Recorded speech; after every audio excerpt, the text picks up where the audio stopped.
पानीपत में हाईवे पर स्थित गांव करहंस की जमीन पर एक फर्म की अवैध कब्जा करने की कोशिश का मामला दर्ज हुआ है और इसी में आपको बता दें कि समालखा पुलिस ने शिकायत मिलने पर आरोपी विनोद कुमार से जमीन के कागजात मांगे।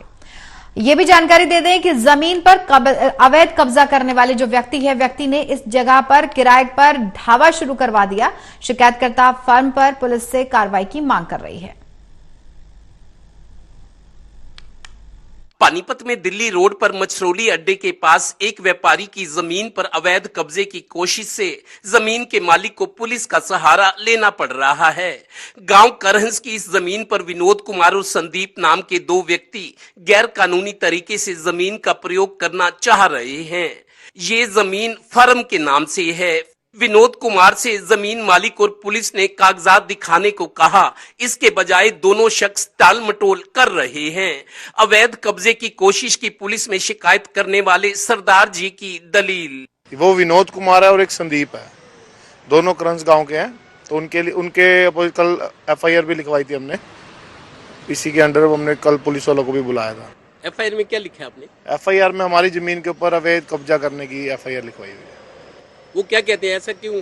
नहीं, उनके पास कोई कागज है? कोई कागज नहीं है, बस वो कहते हैं कि हमने वैसे ही अपनी रखवा दी, तुम्हारी खाली पड़ी है तो हम इस पे वैसे ही तो सामान रखवा रहे हैं। मैं कहा भाई हमारी जमीन हम जो मर्जी करें, रखवाने का मतलब तो नहीं होता ना उनका किसी चीज का। जी नहीं, तो उसने अपनी गलती मानी है या अभी आपको पुलिस? नहीं सर, आगे से वो चौड़ा होके कह रहा है क्या होगा, हमने रखवाई तो हम कुछ यहाँ वो थोड़ी कर रहे हैं, हम कोई दीवार थोड़ी खड़ी कर रहे हैं, हम कुछ ऐसा थोड़ी कर रहे हैं। अगला चौड़ा होके आगे से ऐसे ही गलत बोली जा रहा है। गौरतलब है कि फर्म के नाम इस जमीन पर अवैध कब्जे की कोशिश कर रहे विनोद कुमार ने इस जमीन को एक ढाबा संचालक को किराए पर दे दिया है।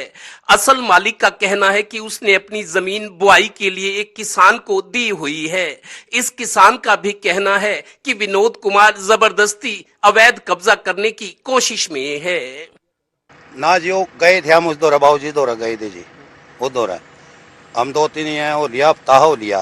बाबूजी ने यह बात कही थी, भाई अपने कागज कटवा ले जमीन के, मेरी वाली जमीन छोड़ दो तम थोड़ा ठीक से, मैं अपने कागज कटवा ले। इन्हें पंगा कर दिया जी, फिर अटके न दे भी कोने होने दी। उधर विनोद कुमार की सफाई है कि वो कोई कब्जा नहीं करना चाह रहा, उसके पास जमीन के कागजात हैं, वो पुलिस को दिखा देगा। भाई फैसला पुलिस या कानून कोर्ट नहीं कर रहे ना। यहाँ टोटल कितनी जमीन है? यहाँ पर इसका नहीं पता। गौरतलब है कि पानीपत में पहले भी कई बार व्यापारियों और फर्म की जमीन पर इस तरह के अवैध कब्जे की शिकायत पर पुलिस ने जमीन खाली करवाई है। दरअसल इस तरह के माहौल में पुलिस के लिए भी कानून व्यवस्था का मसला खड़ा हो जाता है। जमीन मालिक को अब पुलिस की ठोस कार्रवाई का इंतजार है। Total news Panipat bureau.